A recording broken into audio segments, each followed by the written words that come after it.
Hello, I'm Hal Lublin. And I'm Mark Gagliardi. Since the dawn of humanity, one issue has gone unsettled. With the fate of the world in the balance, we're here to settle, once and for all. Best James Bond song. That's right. Don't worry, everyone.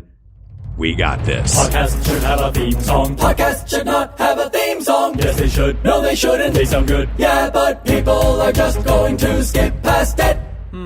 You know what? You're right. We got this. Hal, we've got all the time in the world. But not really. We have the length of a podcast to determine the best James Bond song.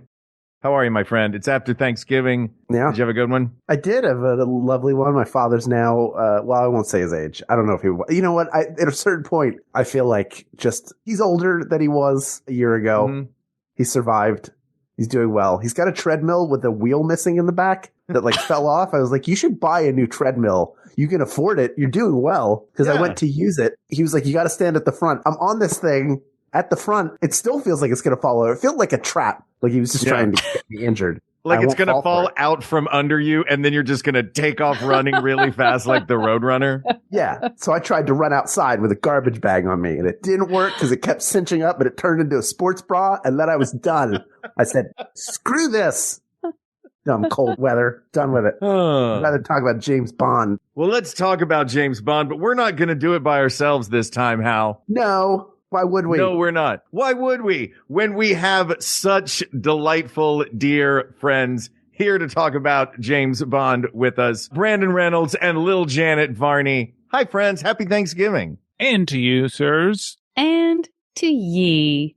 Guys, thank you so much for having us. What people can't see, because this is not a video podcast, is that Brandon has a backdrop of some sexy looking Alps type stuff happening that looks very James Bondian, and I'm wearing a very free vest. But since it's not video, I guess this will just be for your eyes only. Oh. Hello? That's great. If only you were wearing jewelry, because diamonds are forever. I know it. Oh my goodness. That man with the golden gun. It's funny because it is fitting. It is something. It's always fun to have guests on. First of all, it's fun to just get to talk to the two of you, but it's also great when guests come in like, this is something we want to talk about. Can't believe it hasn't been an episode yet, and this is one. Yeah. What's the relationship to James Bond songs that made you so excited to come talk about this? Brandon? I think we were traveling somewhere in a car, maybe, and, you know, I had been listening to some of the newer James Bond movies over the years, the newer James Bond theme songs over the years. Yeah. And I don't know, we got to talking about it. We were listening through them on a trip somewhere, and, you know, the question arose, like, is there a best one? How do you qualify it? Because, you know, the span of this really is like, it's just a weird snapshot of pop culture across more than 50 years. And some of it is super bizarre. Some of it is embarrassingly baby boomer. But we thought, you know, we were just having this long conversation about it, and we thought, I feel like we even said like, oh, well, we should just go to the We Got This episode. I'm sure I'm sure we'll get our answer. Yeah. And then we were like, wait, what? And then we were scanning through all the episodes. This can't be. Yeah. Yeah. Well, listen, if you don't have a cake, bake a cake. That's right. Exactly. We saw that you had done the best Bond. Yeah. But not the best Bond song. Yeah. Yeah. So, as we often do on the show, what do we think are the criteria for our best Bond song? But before we get to that, I'm wondering how much of the visuals of the Bond song do we want to include in our ultimate decision of the best Bond song? Because no Bond song is complete without its corresponding opening title sequence. How much of that is going to play into this, do we think? I feel it should be 0 because it has to stand as a song that you listen to on a car trip before you realize that your friends have never done an episode about which one's the best one. That's the only criteria. Yeah. Otherwise, if it was by the title sequence, I think it would be Nobody Does It Better by Carly Simon from The Spy Who Loved Me. Because it's the only one where the outlines of women are on trampolines and doing full gymnastics routines. Oh, yeah. Oh, the it's barrel not the of a only gun? one. It's No, this the is first one. Yeah, this is the uneven parallel bars. Is it the first one? There's another one with trampolines that I'm. They're usually like There are falling- multiple. This guy, this was gun barrel. one I just man. took my shoe off and held it in the air. That wasn't for show. I just was doing it. And That was for our visual aid. You want to see my Hoka slides? By the way, love a Hoka slide. slide. Also So wearing good. a Hoka slide again for your Yes! eyes only. What? Yes. For your eyes only. This is more support that we're secretly related. We're so similar. It's scaring the living daylights out of me. Well, I've got to go do some moonraker. Nope. I quit. Couldn't work it in. Maybe you will at some point. Never say never until we get there. Great. Again. To kill. Again. Dr. No. Yeah. All right. We were thinking about, what are the elements that come up? You can talk about what are the elements that kind of come up that create a true Bond song. And there's sort of a number of them. I think we think of them as like, there's a couple of S's, right? Like seductive, sinister, sleazy, always a little bit of a saxophone. Depends in on, there, how much sax is there going to be? Yeah. Oh, yeah. I love a sax. Bring it in. The sax is great. Yeah. But then maybe, you have this sweep, of course. So maybe the question is like, which one works to encapsulate all of the movies, retroactively? Is there one that does that? I think I have some ideas about that. Yeah, but that would be the thing. There are a few that are really iconic that you think of only attached to James Bond. I think like maybe the one that kind of got away from the franchise was Live and Let Die. That sort of, it's definitely James Bond, but once Guns N' Roses did a cover of it, there's a whole generation of people who have no idea that song was originally by Paul McCartney and Linda McCartney and that it was a James Bond theme song. They just know it's from Use Your Illusion Part 2, I think. So it escaped the orbit of James Bond, but it could still be like it's up there. It's a really good song. Well, do we want the most James Bond song or the best James Bond song? And does the best James Bond song transcend the genre of James Bond movie? You know what I mean? Because it's such a specific thing that they're trying to do, which is make a theme song for a movie with the title of the movie nearly always as the name of the theme song. And frequently there's so much of that. And I think this might be why you mentioned that one S of Sinister. And it's the John Barry, I think is the composer, the John Barry music being worked into that theme song. So having that da da da da da da or something like that in there is going to by default put it in a minor key and make it something sinister and heavy. So that would be, I would argue, the most James Bond song, or that, a song that has that sort of vibe to it would be the most James Bond song. Yeah. But how do you guys want to approach these? Do you want to start in the early ones and work our way chronologically forward? Do you want to start throwing out songs that we think are contenders? What do you think? That's a good question. It's hard not to kind of go chronologically just because, as we were saying, like everything sort of belongs in its place in some way in terms of like what's going on and like the music zeitgeist and stuff. So I guess I would lean towards that. I'm also just so afraid if we jump around, we'll lose an important, vital. I'm on board. Sure. It's kind of just chunks anyway, right? Like, it changes based on who's the Bond. And so there's sort of these like maybe 3 or 4 moments of, the James Bond sound. The astute observer will notice that there's some real cheesy stuff going on and this for the middle of it that we'll get to. The 80s. Nothing bad happens in the 80s. Yeah. 70s delightful. Yeah. Well, to start, the first 2 films have no song. There's sort of a medley at the beginning of Dr. No, which includes 3 Blind Mice and a few other pieces. We're not counting 3 Blind Mice. Pushing that so hard. You really want it to be. I mentioned an email. I'm mentioning it again now. It's just something to think about. Goldfinger is really like the first big one. Shirley Bassey, by the way, the only person to record 3 of these. Yeah. Yeah. And that's going to be tough to ignore. You know what I mean? Like, I don't know how, I don't even know if it matters how you feel about Shirley Bassey's voice or about the songs. Just knowing that the franchise itself is like, hey, we got to get Shirley for this. It's been too long since we had Shirley. Bring her back in. And she can make really, really dumb lyrics sound cool. Yeah. That is sort of a through line. I think she sets the bar for cool in a ridiculous thing. Yeah. Like, we all know this is a James Bond movie. There's going to be ridiculous things happening, but it still has to be cool. Hey, Shirley, go up there and sing, his lies can't disguise what you fear, for a golden girl knows when he's kissed her. It's the kiss of death from Mr. Goldfinger. I mean, these are children's nursery rhymes from a ghost book. Yeah. Only to be elevated by Diamonds Are Forever, which the writers admitted was just about penises. They're like, let's just write about a penis like a diamond, and then you see that in the lyrics.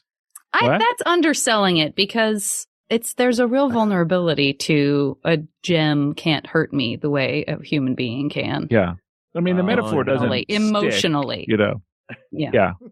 But they did say, hey, just imagine a wiener, and that's what the diamonds are. But she said, she stuck to the diamonds. She said, it's about diamonds to me.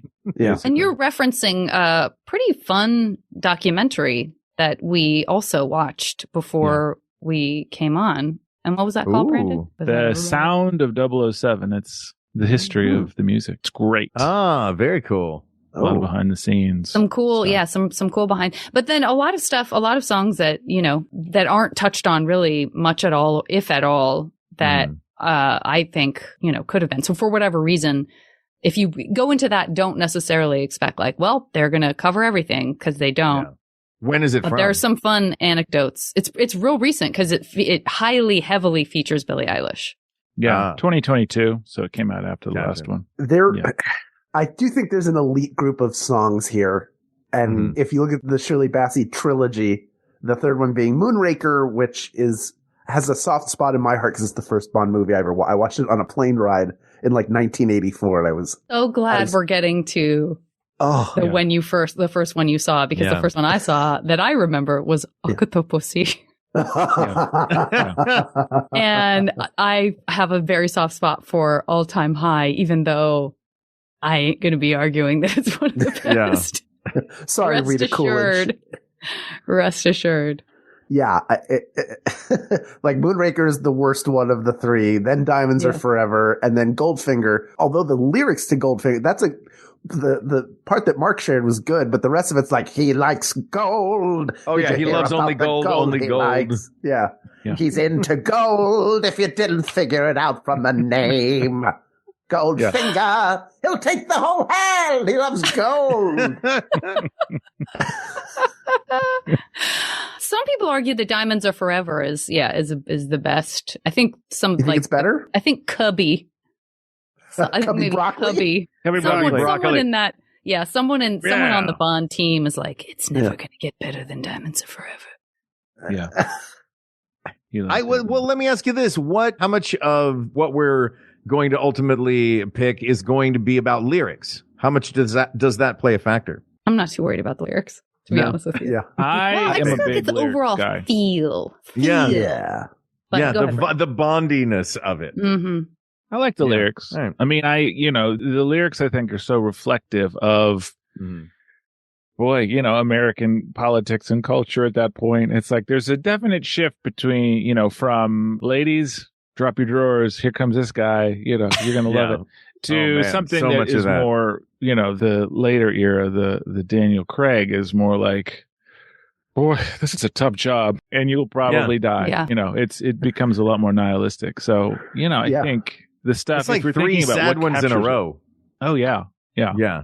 For sure. I mean, listen, I guess my concern is, maybe it doesn't need to be a concern. Maybe it's a simple, but if we're voting based on misogynistic, then we can just throw away almost all of these movies and songs.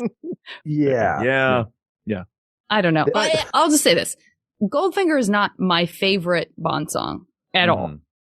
Right. But I do feel like if someone said, quick, sing a little snippet of a Bond song, I feel like if this were Family Feud, you would get the highest score for guessing that other people would sing you a bit of Goldfinger. I could have clunkily gotten to that any slower, but I do feel like people are like, well, Goldfinger. Like they would, that's a real go-to.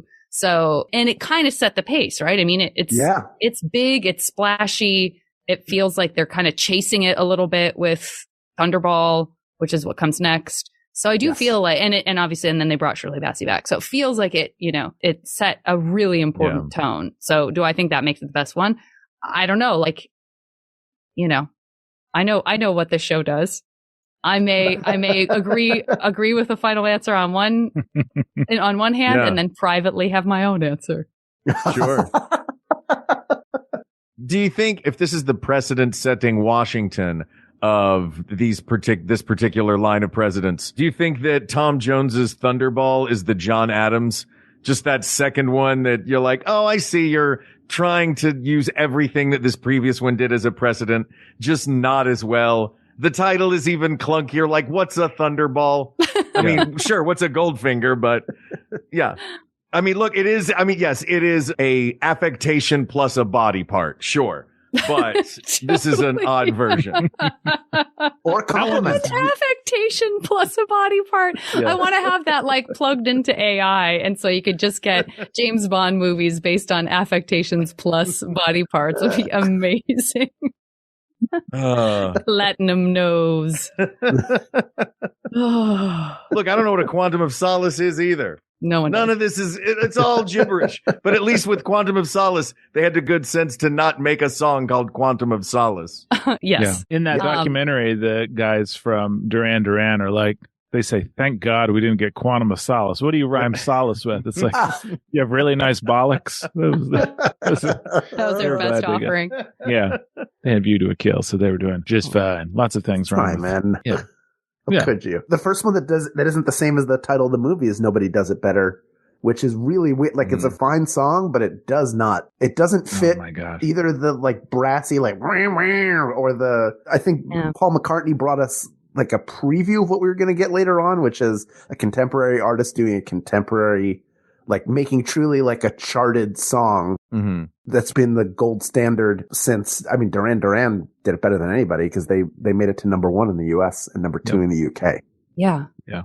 But real quick, shout out to Nancy Sinatra's You Only Live Twice, because I couldn't remember anything about that song at all. Like, it just was not part of my memory. And then I played it and I was like, wait a minute, Robbie, what's his name, used this for that song Millennium. Like that. And then they bring it back in the Daniel Craig Bond, at least one. I know, right? That's the whole nee, nee, nee, nee, nee, nee, nee, nee, nee, nee, nee, nee, nee, nee.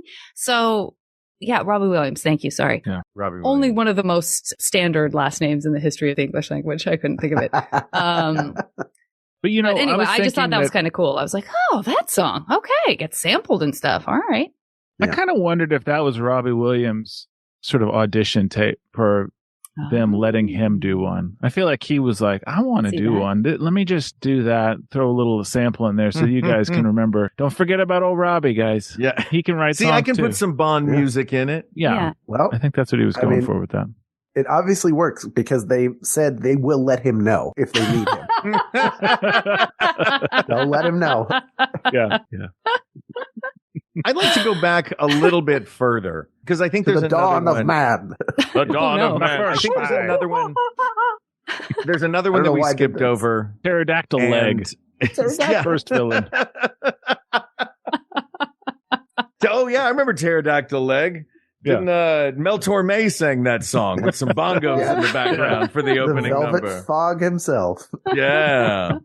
No, I'm going to go back to 1969, before Nancy Sinatra, to On Her Majesty's Secret Service, to the song I alluded to at the beginning of this, All the Time in the World. Yeah. Which is a song written by or performed by Louis Armstrong, performed in the middle of the movie. A heartbreaking song.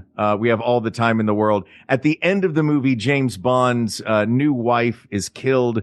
His last line is hearkening back to that. We have all the time in the world. And then even in the new one, not only does Daniel Craig use that line at the beginning of the movie, the theme is played throughout the movie, but it's also the closing song in the credits at the end of the latest Bond movie. So that is a juggernaut of a song to travel through 2 different movies in 2 different eras like that. Heck Doesn't yeah. count. And a Bond that only served in one movie. Yeah. Yeah. Thank you for your service. That Doesn't was count, though. Louis Armstrong. Thank you for your Majesty's Secret Service. Yeah. It doesn't count. It doesn't That was count. Louis It didn't Armstrong. happen. Why does it? You're not. Because You in don't the think middle it of the counts? movie, it has to happen over something where you're like, is that a butt? And then it's a fist going to punch somebody else in the face. No, you can't. I can't. It At can't no be just point something does a that was tiny on the pistol soundtrack. come in.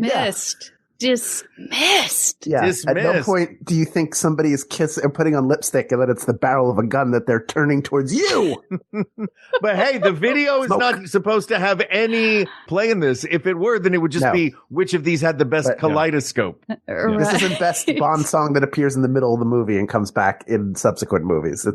Yeah. I think we're every single one here, and we're not going to talk about the one from Never Say Never Again. That's like the weird, like, Oh my gosh. Golan I- Globus version of James Bond. Also, Never, I also never. love that. We had that. It's- My dad had recorded that off of like HBO, and I watched it over and over and over when I was little. And I have a real soft spot for that one. Oh my Janet, God. can I It's tell you wonderful. that's So the bad. one that my mom was a Sean Connery fan and she Yeah. did not like when Roger Moore became James Bond. Oh, yeah. So that was her Bond movie. It was Never Say Mhm. Never Again. Mhm. We had it on VHS. She loved that movie. That was my Yeah. introduction, was watching it with her. That makes me feel better that your mom and I are aligned on that. In your Conneryness. And there was a moment in that, I think the best use of that song is there's a moment in the opening sequence where James Bond turns around and punches a guy. I think throws 3 punches perfectly in rhythm with the song. Like, I don't know if they used those takes and then put the song in there. I don't know if they were playing it on loudspeakers when they were shooting and they were like, all right, Sean, when you hear the boom, boom, boom, boom, boom on the boom, punch him in the face. Because that's exactly what happened. They're recording That's how they do live. it. They have the They orchestra's did there. it. They were off on the side. People who The don't know entire about movie shoot. production, this might be a little bit too much inside baseball, but before you hear action, you always hear and a 2 and a 3 and a 4 so that the orchestra can come in. No, with the don't score. give away all the secrets. Sorry. Gags, you All have right, made a all right, I'm very, sorry, Louis Armstrong. very compelling argument Yeah. for something that feels like it should have, and I feel terrible saying this kind of, but it feels like it should have meant more to me and everyone. But now retroactively, we're making it mean a lot because it clearly meant a lot to the filmmakers when they made the Yeah. Oh, that's interesting. full Daniel Craig movie. But it's not like during the movie was I at all thinking, oh, this is a reference to We Have All the Time in the World. We've got Yeah. I don't even know what's called. We've got all the time or we have all the time? I think it's all the We time. have in all the the world. time in the We have world. all the time. I couldn't get the You title. know who right. was Cubby? And that was probably it. Yeah. Sorry. So Should've it's a gotten great argument. Lazenby. Like, yeah, I just can't. It's good. It's there on paper, but I can't. Yeah. I can't. I put would it- say can't put that it there. that song, more than maybe any other in this thing, is the one that went so far beyond. Like, it became so much more a part of the Mhm. culture because it's been covered so much. And I had forgotten, or maybe never knew that that was a James Bond song. That one is just like, that feels like that's the one that really took off and became Mhm. something much bigger, even more than the Wings song or any of the others. That one's like just this iconic thing that gets used for all this different stuff now. It might be too and doesn't big for really feel Bond. like a James Bond song, which is maybe No. why Yeah. it escaped No. that Right. legacy as Mhm. much as it did. I don't know. And it doesn't have, like, Live and Let Die feels like a James Bond song because it goes, you know, slow song, rock song, crazy orchestra song, funky Reggae. cool song. That's Yeah. that's a crazy song. I mean, that feels song is almost like delightfully Queen wonderful. to me. It almost feels Mhm. like it's like, why can't I do a Bohemian Rhapsody and just Well, happen yeah. to have it be a James Bond song also? Well, you know, we'll do a bunch of different parts to the song. So good. That's a great Paul impression. That's a if you really missed good it. Paul. We're going to take a break, but before we do, I'm going to eliminate one very quickly, Oh. which is The Man with the Golden Gun, which is performed yeah. by Lulu and is not even the best Lulu song that is also the title of the movie. That would be To Sir with Love. That is the best, Oh. also a Lulu hit. The Man with the Golden Gun better. sounds like a novelty album song. Yeah. It sounds like- like a parody. it would be on It sounds Dr. like Demento. a parody. It's a parody of a 100%. James Bond song. 100% agree. It's Weird Yeah. Al's early Yeah. work. If he As didn't a make Spy child. Hard, this would have been it. Yeah. You expect there to be a boing somewhere in that song. A golden gun. We're going to take a break. When we come back, we're going to move through the rest of this Bond catalog, and we will come away with the best Bond song. We'll be right back. All right, we're over 70 episodes into our show. Let's learn everything. So let's do a quick progress check. Have we learnt about quantum physics? Yes, episode 59. We haven't learned about the history of gossip yet, have we? Yes, we have. Same episode, actually. Have we talked to Tom Scott about his love of roller coasters? Episode 64. So how close are we to learning everything? Bad news. We still haven't learned everything yet. We're ruined! No, it's good news as well. There is still a lot to learn. Woo! I'm Dr. Ella Hubber. I'm regular Tom Lum. I'm Caroline Roper, and on Let's Learn Everything, we learn about science and a bit of everything else too. And although we haven't learned everything yet, I've got a pretty good feeling about this next episode. Join us every other Thursday on Maximum Fun. People say not to judge a fish by its ability to climb a tree. Which is why here on Just the Zoo of Us, we judge them by so much more. We rate animals out of 10 in the categories of effectiveness, ingenuity, and aesthetics, taking into consideration each animal's true strengths, like a pigeon's ability to tell a Monet from a Picasso, or a polar bear's ability to play basketball. Guest experts like biologists, ecologists, and more join us to share their unique insight into the animal's world. Listen with friends and family of all ages on MaximumFun.org or wherever you get podcasts.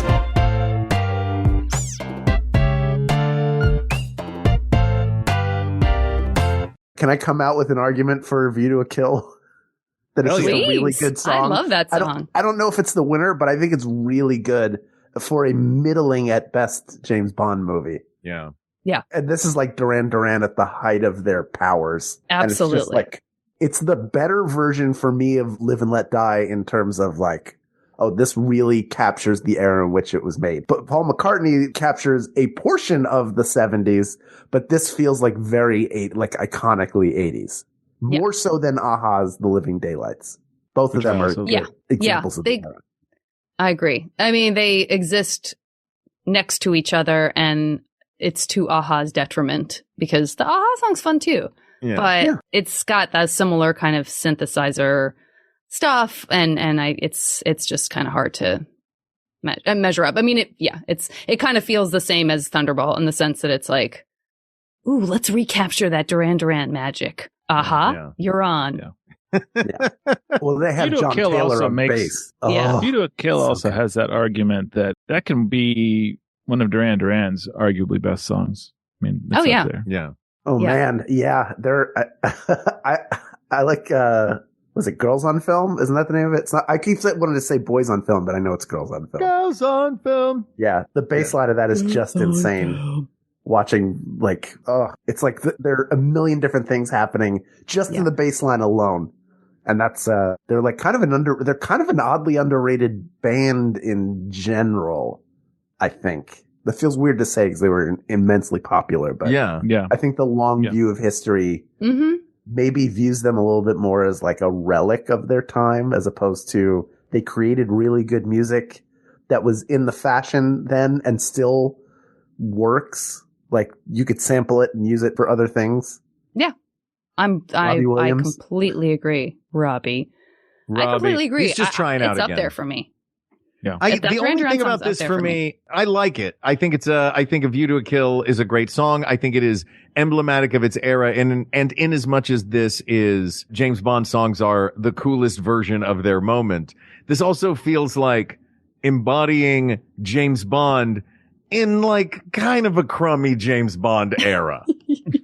Yeah. You know what I mean? Like, it's a wonderful example of the era, but it's not the best James Bond era. Yeah. Yeah. Somebody which does makes it feel, probably. Somebody does it half as good as them. Does it better. Nobody does it better. It feels like it was destined to be a commercial. Like that it was destined to be like Rolex. Jif peanut butter. Nobody does it quite the way you do. Shout out to Carly Simon, but no, that is a commercial for the baby boomers at the absolute height of their power. They were all like in their early to mid 30s. They were starting to think seriously about life. They'd gotten past it, and they were like, They hadn't Carly bought their PT Cruiser yet. had not bought their PT Cruiser yet. Gosh. I feel like that is, I think we were talking, you were talking about your dad earlier, but I feel like there's just so many pieces of music and culture that when I was a kid and I experienced them firsthand, it seemed like foreign or whatever, or, just like this thing that was made that I have had dropped in front of me. And as I've gotten older, I'm like, oh, this generation is talking to itself in a very serious way about some of its anxieties and its hopes. And it's like, everything's going to be great for us. We will never screw up the world. And that's Carly just like, nobody does it better than the class of 67 or whatever. And then along comes Gen X with Dance into the Fire. Yeah. It starts to get more nihilistic. It starts to get angrier. It's cool. Is that man wearing lipstick? Yeah. Tom Jones. How skinny is that tie? Yeah. It's true, though, that if you think about like the disconnect between, thinking about some of these songs and sort of how weird it is, to have this particular song by this musician. And then, the James Bond is still like the James Bond of something like 20 years before. Like he doesn't have the teased up hair in View to a Kill or anything. It's still, same guys doing their thing. So there's that kind of disconnect where you're like, this is, there's sort of two different stories going on. There's the story of the music cranking along. Yeah. And then the James Bond who is or is not necessarily evolving. And I think what makes that generation of Bond movies not as great is that it's not really keeping up. It feels more like a relic, and so people were able to sort of make fun of it a little more. Yeah. It's like when you're editing a video and you think you're going to select all of the little timelines and slide them over, and you just select one of the little timelines and slide it over, and you're like, oh wow, the music is way too early for its era. It's like in the grand timeline of Bond. Ooh, somebody meant like to that. hit highlight all. Yeah, I like and that. just move the music. Real quick, I want to congratulate Gladys Knight, incredibly, incredibly talented, burdened and saddled with this. Like, you're telling me there's only one Bond movie in between the title of View to a Kill and License to Kill? You're telling me there's one Bond movie. And then they were like, I think we're ready to bring back Something to Kill. Let's do it. We got to do it. Like, I forgot that movie even existed. It's not even the same Bond, but I mean, it's Connery versus Dalton, but like, I completely forgot that License to Kill was a thing. I thought License to Kill was that Richard Grieco movie. Yeah, there you go. You're thinking of License to Drive. If Looks Could Kill. Which is the version, that is the Bond movie, that Richard Grieco movie is the like James Bond movie that would correspond to the big teased up moosed hair of A View to a Kill. Like, that's it. Yeah. But then, all of a sudden, somebody trots in Tina Turner with a song written by Bono on The Edge. That song is so good. I love it. The song is so good. And I know we're not counting the visuals as much. I think the visuals in GoldenEye for that opening sequence are absolutely spectacular. Yeah. It is a beautiful I mean, I like that movie. I've taken efforts not to watch that movie again because I'm sure I will not like it. But I definitely saw it in the theater, possibly with my mom. And I was like, this is my James Bond. And I loved Sean Connery. Like, James Bond movies were definitely like something that my dad would let me watch that felt like, ooh, this is a little edgy for me to be able to watch this as a kid. But I do feel like I took an ownership, and Tina's song really helped. Yeah, that's a great one. That's one of my favorites. And Famke Janssen also really helped. Oh, yeah. Really helped. For me, the video game helped to make it my Bond. Yes. Oh, that's right. I was the age to be able to be James Bond in GoldenEye. I forgot. Clearly, I did not play video games much. I forgot. It would have been great if you could play that game and it was just the Tina Turner song as a soundtrack, just the whole time as you're doing headshots and.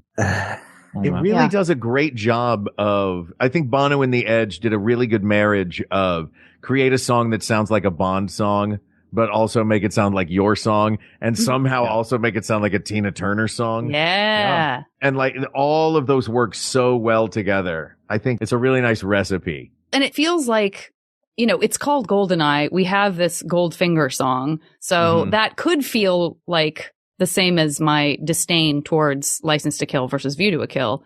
Right. But totally stands on its own and feels like, oh, it's earned the same way Goldfinger feels earned to be like this quintessential James Bond sound. And there's plenty of sleazy sax in it, and I love it. Oh, so much It's a great, and also the lyrics, there's an interesting thing in the lyrics. It's always interesting to figure out what's the perspective of whoever's speaking in these songs. Is it, a woman who is being seduced by James Bond? Is it James Bond himself talking? Is it the bad guy? And in this case, there's a very curious lyric where it says, I've been watching you since I was a child in the shadows, or something like that.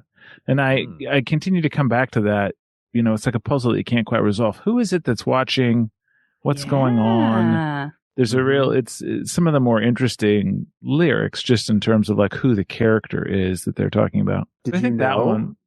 I can answer that for you. It's the same person that's the subject of Carly Simon's You're So Vain, and Nobody Does It Better. It's all about Warren Beatty. Warren Beatty has existed in a liminal space since the universe was created. Holy and is moly. watching over all children. This is just what he would want you to say. To make sure you're good. And he's like, when you get to the right age, he's like, have you seen Shampoo? Ew. Ew. Behind every song people is on Warren that. Beatty. Oh. It's still fine. Yeah. How much does anyone feel like they need to talk about or defend or fight for? And I say this with a lot of respect towards at least one of these people. Sheryl Crow's Tomorrow Never Dies feels like a reboot of Nobody Does It Better in terms of just being like a weird, gentle romp. Yeah. The World Is Not Enough, Garbage. Shout out to Garbage. It's not for me. They snuck in there. Yeah. It's great. It doesn't do enough for me, so I'm happy to gloss over it. Also, It not feels a fan like they're of rolling their Amazon. eyes. I don't disagree. I think Garbage is awesome. I don't know. Not the best song. There's these three in a row for me are like kind of a shrug, a little bit of a shrug. And Madonna's Die Another Day.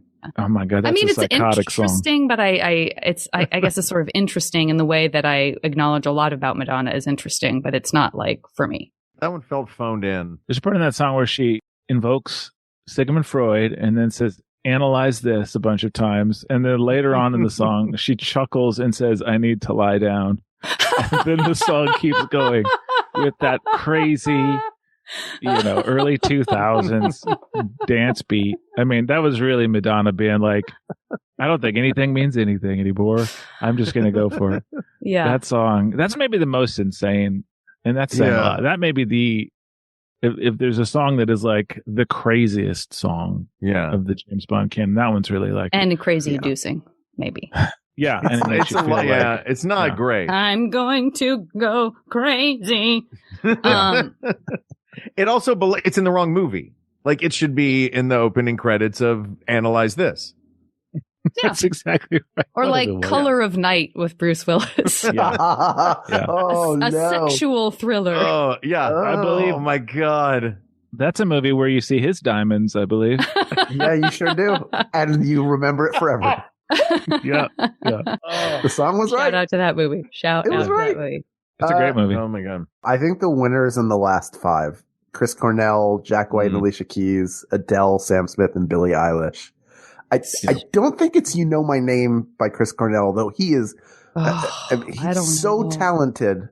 So sad to have lost him. I know. And how lucky are we to have his body of work to still enjoy and listen to, including this song, which is, he's just like, if Madonna was phoning it in post Ray of Light, this is Chris Cornell, like leaving every single drop of blood, sweat, and tears that he has on the recording. Yeah. It's great.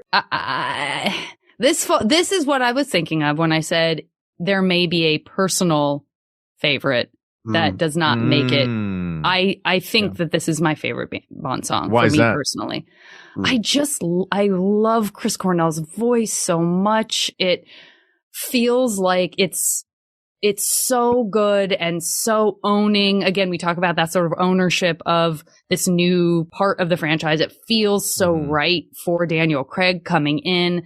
I love Casino Royale. I love Eva Green. Like this for me, I mean, I think this is my favorite Bond movie too. So, very good. It's everything kind of comes together for me.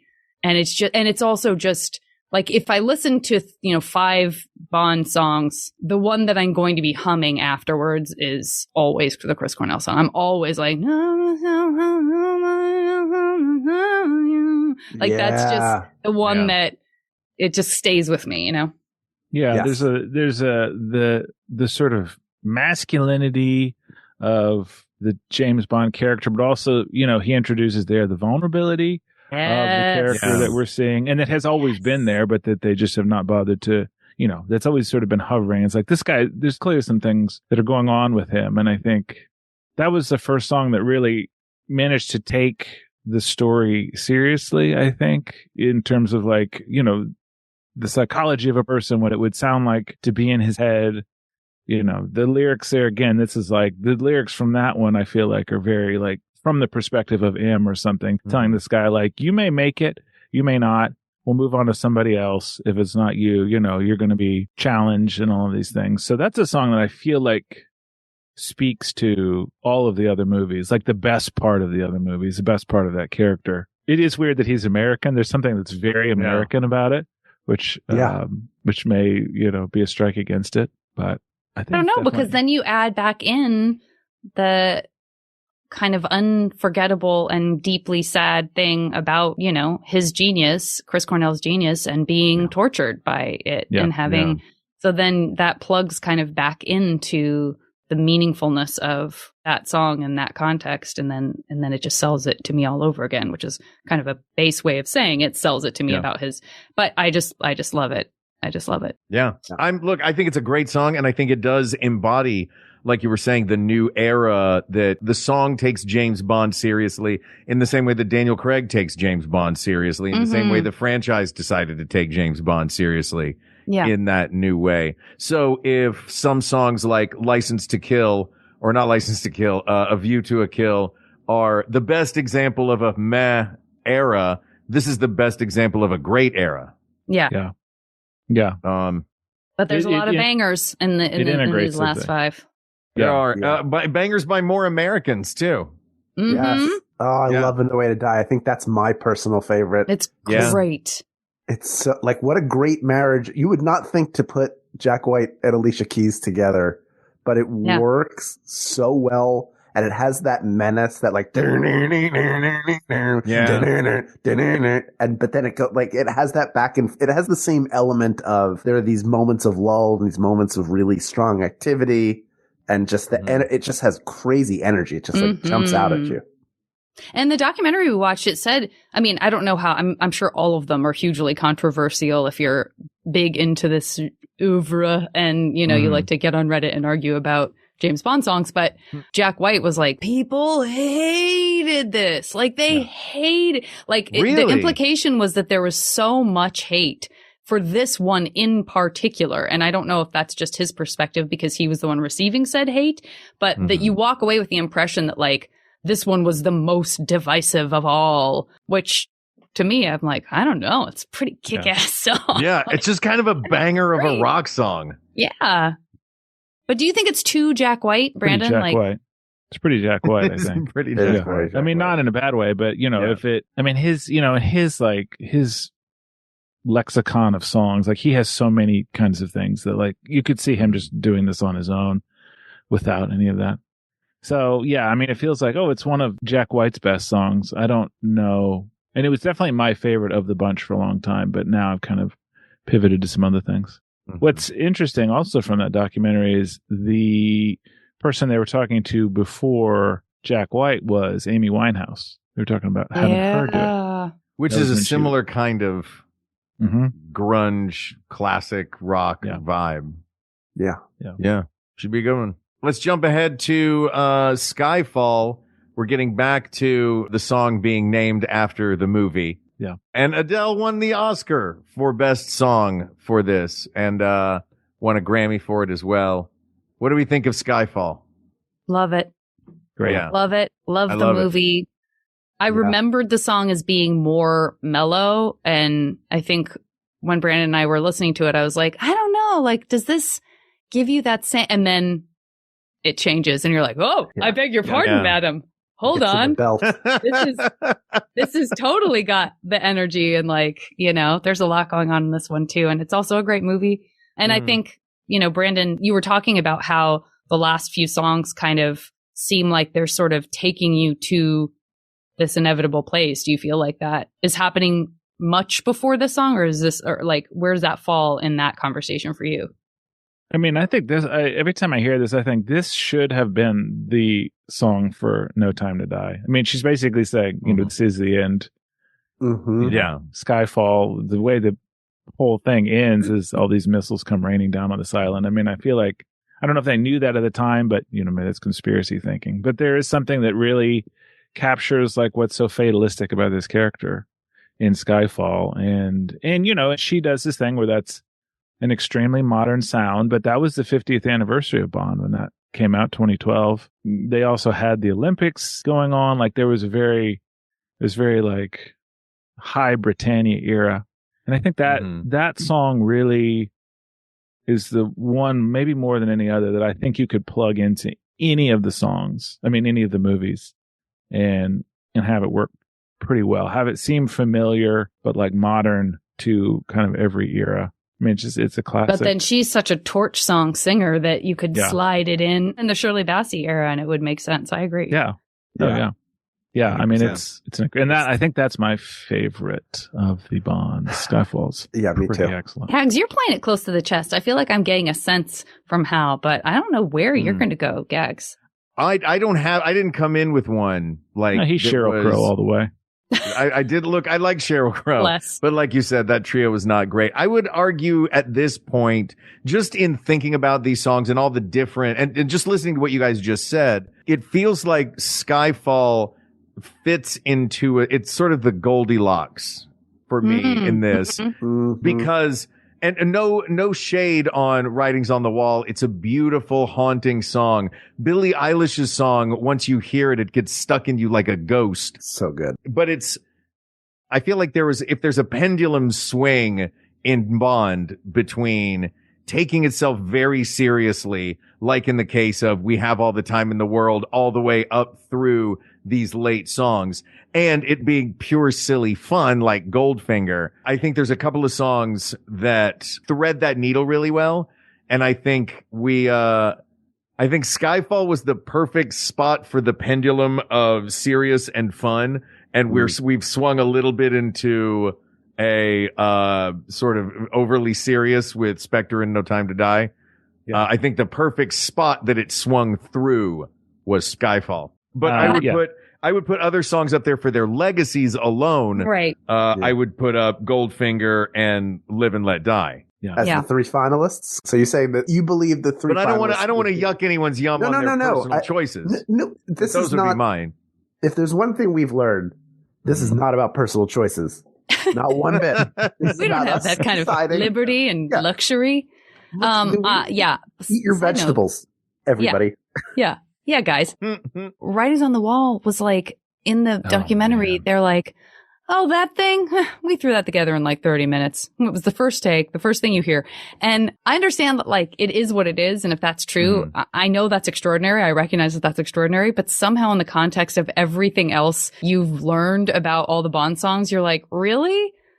Yeah. God, you couldn't spend any more time on it. Like somehow it like defeats the purpose. And instead of seeming extraordinary, you're like, well, thanks for the favor. Thanks for throwing together this stupid song that you barely thought about. Especially then we find out, Brandon, in that documentary that they had another band that they had gone to that. Oh my gosh. It's so crazy. This is, we just have to touch on this before we decide. Was it garbage again? Yeah. At first they went to a little band called Radiohead.